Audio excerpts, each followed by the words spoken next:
تعالوا نلعب هناك، انا ماشي.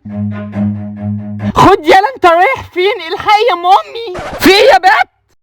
ابنك رايح يلعب في شط تاني. خد يلا هنا. لا انا هلعب مع اصحابي. صحابك ايه يلا؟ ده انت لسه عارفهم دلوقتي. مالكيش دعوه. طب تعالى هنا يلا بدل ما اقوملك. طب اضربوها عشان نمشي. انا رايح معاهم. روح. ايه ده؟ ده عبيط ده ولا ايه؟ ايه في ايه؟